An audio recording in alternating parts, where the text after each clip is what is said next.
کو قلعہ اعظم شریف کی تاریخ سے آگاہی ہوتی رہی. کافی لوگ یہاں دلچسپی لیتے ہیں. کچھ بزرگ تو میرے سامنے ایسے بیٹھے ہیں جنہیں میں 40 سال سے دیکھ رہا ہوں, ان کے آبا اجداد کو بھی دیکھ رہا ہوں اور خود کو بھی دیکھتا ہوں, اور مجھے بڑی خوشی ہوتی ہے. سب سے پہلے تو میں اس بات کے لیے بہت مبارکباد دینا چاہتا ہوں بھائی ضیاء الدین صاحب کو, ان کے بھائیوں کو, کیونکہ ان کی خدمات جو ہیں اس درگاہ کو بچانے میں, اس درگاہ کے تحفظ کے لیے, آزادی کے بعد ہندوستان میں جو افراتفری کا ماحول تھا اس کے بعد بہت سی درگاہیں اور مزارات اور بہت سے ہمارے نشانات مٹائے جا رہے تھے, مٹ گئے تھے.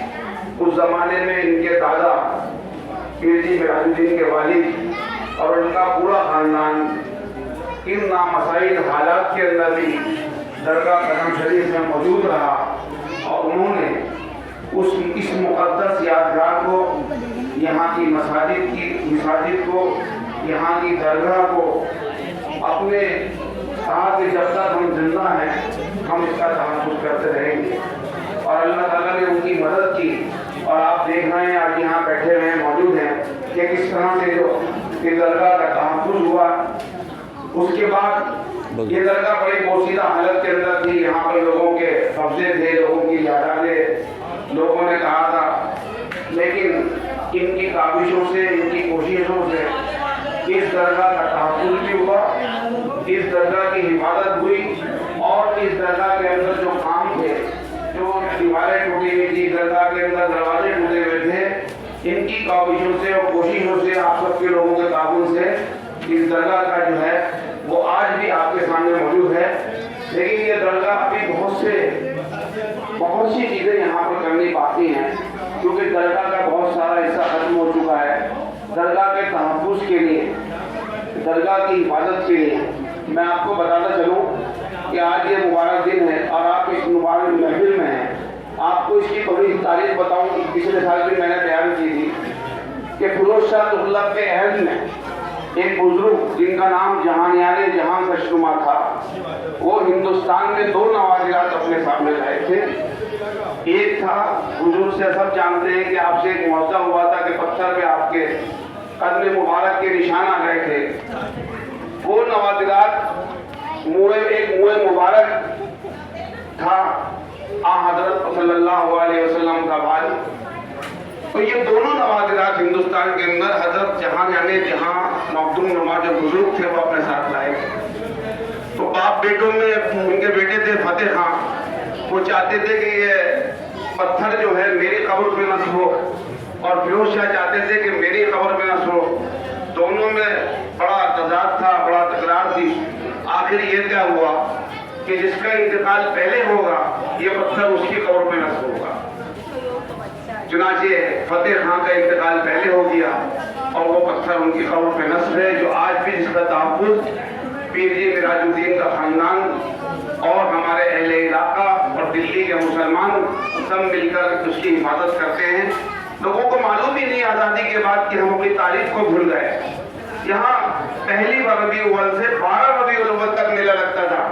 آثار الصنادید میں سر سید نے ذکر کیا ہے, متعدد تاریخوں میں اس کا ذکر ہے کہ یہاں 1 ربیع الاول سے 12 ربیع الاول تک یہاں پر عید میلاد النبی کا جشن ہوتا تھا.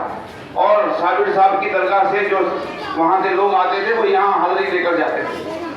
تو ایک وہ بات آتی ہے, لوگ کہتے ہیں کہ آج یہ وہ نہیں ہے, وہ نہیں ہے. ارے بھائی کس طرح چھاتی سے لگایا ہے. ابھی کچھ پچھلے دنوں جب ہم شروعات سے درگاہ کا کام کر رہے تھے تو ہم نے دیکھا کہ علماء کا ایک ڈیلیگیشن, دلی کے کافی علماء تھے, وہ یہاں آئے اور انہوں نے اس کا پتھر کا مطالعہ کیا کہ ہم بھی دیکھیں بھائی وہ نقش مبارک کیا ہے, ہم بھی اس کا مطالعہ کرتے ہیں. ہم نے بھی کتابوں میں پڑھا ہے, تاریخوں میں پڑھا ہے. تو جن لوگوں نے وہ دیکھا تھا, جب اس کی زیارت کی تو انہوں نے کہا کہ جو ہم نے کتابوں میں پڑھا ہے ہم نے وہی اس پتھر کو پایا ہے, یہ وہی نقش مبارک ہے جو حضور صلی اللہ علیہ وسلم سے پہنچا. تو یہ ایک نسبت میرے آقا سرور عالم صلی اللہ علیہ وسلم سے, اس قدم مبارک کی برکت سے درگاہ کے اندر آج بھی یہ درگاہ محفوظ ہے اور محفوظ ہے, اور انشاءاللہ آئندہ بھی محفوظ رہے گی. کسی نے کہا تھا کہ مجھے نسبت علی سے ہے, تعلق ہر ولی سے ہے, خلاف عدل کوئی چیز بھی دیکھی نہیں جاتی. اور آج کیونکہ ہمارا تعلق نبیوں سے، ولیوں سے، ہمارا تعلق صوفیہ کرام سے ہے۔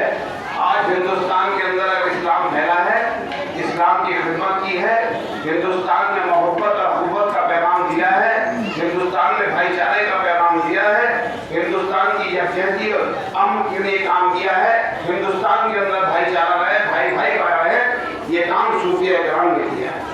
ہر ایک کو اپنی آزادی ہے، ہندوستان کے اندر مختلف مذہبوں اور دھرموں کے لوگ رہتے ہیں، ہر ایک کو اپنی آزادی ہے اس ہندوستان کے اندر اپنی مذہبی روایات پر عمل کرے۔ ہمارے بزرگوں نے، ہمارے لوگوں نے اس کا تحفظ کیا ہے۔ میرے بھائیوں، بزرگوں، دوستوں، آپ وہاں تشریف لائے، آج مجھے بڑی خوشی ہو رہی ہے کہ میرے بہت سارے نوجوان ساتھی میں ایک زمانے میں دیکھتا تھا 8-10 لوگ بیٹھے ہوتے تھے، آج کافی تعداد میں، اس لیے مجھے بھی اپنے دل کی بات کہنے کا بڑا مزہ آ رہا ہے کہ یہ درگاہ، اس درگاہ کا تحفظ کیجیے، اس درگاہ کے لیے تعاون کیجیے، اس درگاہ کے اندر دیکھیے ماشاء اللہ نماز بھی ہوگی، اب مسجد